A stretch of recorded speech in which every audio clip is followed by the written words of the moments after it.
ডিলারদের জীবন ও জীবিকা পুরো সংশয়। আমাদের রুজি রোজগার একদম শেষ হয়ে গেছে। পাশাপাশি যে ফুড ডিপার্টমেন্টের যে দায়িত্ব, যে কর্তব্য, সেগুলো পালন করছে না।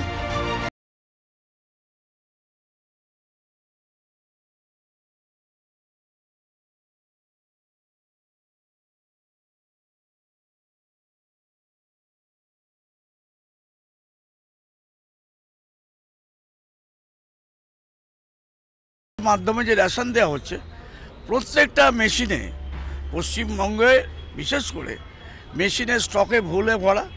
রাত্রে যদি একরকম স্টক থাকছে, সকালবেলা উঠে আর এক রকম স্টক। আর পরবর্তীকালে দেখা যাচ্ছে যে পশ্চিমবাংলার রেশন থেকে ভুড়ি ভুড়ি রেশন চুরি।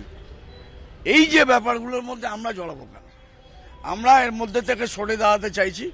আমরা পরিষ্কার পরিচ্ছন্ন রেশন ব্যবস্থা চাইছি এবং মাথা উঁচু করে বেঁচে থাকার মতো কমিশন চাইছি। 50,000 টাকা মাসিক আয় সুনিশ্চিত গভর্নমেন্ট করুক, তাহলে এই ব্যবসায় থাকবো। নাহলে 1 জানুয়ারি থেকে বন্ধ, সারা দেশে বন্ধ। কতদিন বন্ধ থাকবে? হ্যাঁ, কতদিন বন্ধ থাকবে? অনির্দিষ্টকালের বন্ধ। ধর্মঘটের ফলে প্রায় 5,38,000 রেশন দোকান বন্ধ হবে।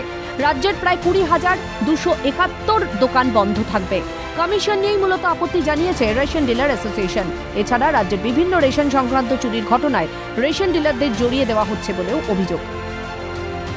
ঘুম ভাঙানো যাচ্ছে না, যাতে ঘুম ভাঙে, সঠিক ওজনে মাল পাই, সঠিক মানের মাল পাই এবং যে কোয়ান্টিটি আমাকে দেওয়ার কথা, যে বরাদ্দ অনুযায়ী মাল পাই, সেই অনুযায়ী মেশিনে মাল থাকে।